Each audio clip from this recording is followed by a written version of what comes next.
Hello students, welcome to my channel Anuradha maths Gurukul.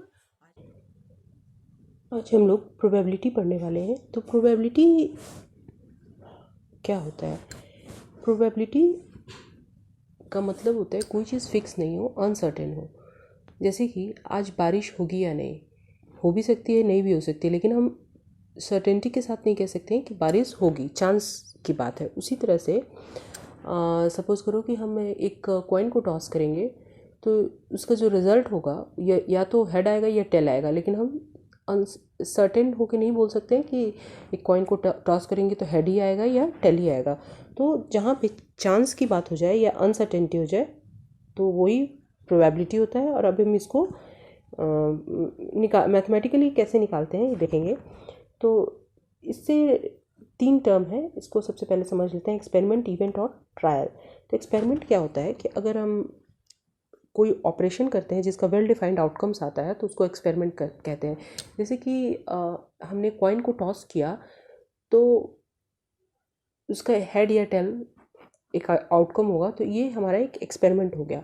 और event होता है आउटकम्स ऑफ एन एक्सपेरिमेंट।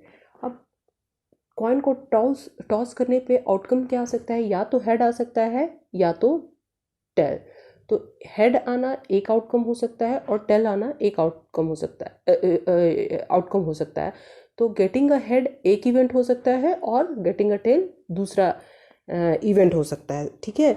और अगर हम मान लो कि एक कॉइन को 5 नंबर ऑफ टाइम्स टॉस कर लिए, तो एक एक्सपेरिमेंट को हम 5 नंबर ऑफ टाइम परफॉर्म किए तो जो ट्रायल होगा वो हो जाएगा 5। When we perform an experiment, it is called a trial of the experiment. अगर एक बार कोई एक्सपेरिमेंट को किए तो ट्रायल हो गया 1। अगर उसी एक्सपेरिमेंट को हमने रिपीट किया 2 टाइम्स तो वो ट्रायल हो गया 2। अगर 3 टाइम्स तो 3। अगर हमने एक्सपेरिमेंट को n number of times repeat कर लिया तो ट्रायल्स n हो गया, ठीक है। तो हमने एक प्रोबेबिलिटी का एक समझा कि प्रोबेबिलिटी एक्चुअली में क्या है। इस चैप्टर में हम किस चीज़ के बारे में पढ़ने जा रहे हैं। अब प्रोबेबिलिटी को फाइंड आउट करने का 2 अप्रोच होता है, एक एक्सपेरिमेंटल होता है, दूसरा थियोरेटिकल होता है। हमें स्टैंडर्ड 9th में ये फर्स्ट नंबर एक्सपेरिमेंटल और जिसको एम्पिरिकल अप्रोच बोलते हैं इसको पढ़ना है, और 10th में हमको पढ़ना है थियोरेटिकल अप्रोच। तो इन दोनों में अंतर क्या है? एक्चुअली में जो एक्सपेरिमेंटल यहाँ वर्ड से ही समझ में आता है, ये बेस्ड ऑन एक्सपेरिमेंट्स होता है। हम एक्सपेरिमेंट करके एडिक्वेट रिकॉर्डिंग ले करके उसका प्रोबेबिलिटी फाइंड आउट करते हैं। लेकिन अगर नंबर ऑफ़ एक्सपेरिमेंट्स बहुत ज़्यादा हो जाए तो इससे हमको प्रोबेबिलिटी फाइंड करना काफ़ी टीडियस जॉब हो जाएगा, बहुत ही मुश्किल हो जाएगा। तो उस केस में थ्योरेटिकल अप्रोच ऑफ प्रोबेबिलिटी आता है, जिसमें विदाउट परफॉर्मिंग द एक्सपेरिमेंट हम फाइंड आउट करते हैं। तो जो कि it is used if the number of trials of the experiment is very large, ठीक है। तो ये तो हमको अभी पढ़ना नहीं है, अभी हमको पहला सीखना है एक्सपेरिमेंटल और empirical approach to probability. Theoretical approach हम क्लास 10th में देखेंगे, ठीक है। अब हम देखते हैं कि एम्पिरिकल प्रोबेबिलिटी को कैसे फाइंड आउट करते हैं। तो अगर कोई इवेंट ए है, उसका हमको प्रोबेबिलिटी फाइंड आउट करना है, तो वो हो जाएगा number of trials in which the event happened. जितने नंबर ऑफ ट्रायल्स में इवेंट हैपेंड हुआ और टोटल नंबर ऑफ ट्रायल्स, जितना टोटल नंबर ऑफ ट्रायल्स किया गया, यानी अगर m नंबर ऑफ ट्रायल्स में इवेंट हैपेंड हुआ तो यहाँ m हो जाएगा और टोटल नंबर ऑफ ट्रायल्स जो है वो n लिख लेंगे।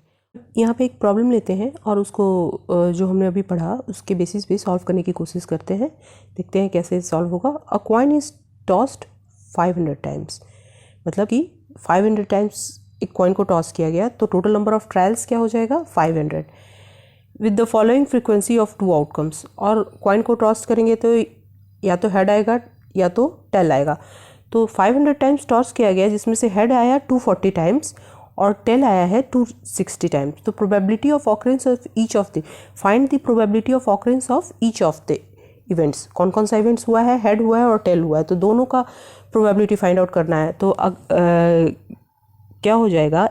लेट ए जो है उसको हम मान लेते हैं गेटिंग हेड, ये एक इवेंट हेड हुआ है आया है, तो ये गेटिंग हेड का है और बी जो है गेटिंग टेल। ठीक है,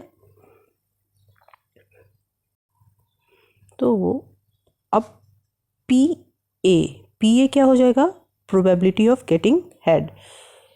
तो यहाँ पे सबसे पहले तो हम नीचे में टोटल नंबर ऑफ ट्रायल्स लिख लेंगे। तो कॉइन को कितने टाइम्स टॉस किया गया है, टोटल नंबर 500 टाइम्स, तो हमने लिख लिया 500। ठीक है, अब हेड गेटिंग हेड जो है, हेड कितने टाइम्स में आया है, तो वो है 240, तो यहाँ पे हम लिख लेंगे 240। ठीक है, और यही हमारा प्रोबेबिलिटी ऑफ गेटिंग हेड हो जाएगा। तो यहाँ पे 24/50, 24 इंटू 2, 50 इंटू 2 कर लेंगे तो क्या हो जाएगा, 48/100 इज इक्वल टू 0.48। ठीक है, अब हम पता कर लेते हैं कि प्रोबेबिलिटी ऑफ गेटिंग टेल क्या है। दूसरा वाला भी फाइंड आउट कर लेते हैं,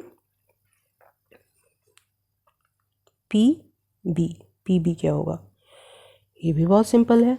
टोटल नंबर ऑफ ट्रायल्स हम नीचे लिख लेंगे जो कि है 500। ठीक है, और गेटिंग हेड कितने टाइम्स है, 260, तो यहाँ पे लिख लेंगे 260। 26 इंटू 2, 15 टू 2, ये 2 इसलिए कर रही हूँ मैं क्योंकि सिंपली हमें 26 को 50 से डिवीज़न नहीं करना पड़ेगा, डायरेक्टली हम इसको लिख सकते हैं सिंपलेस्ट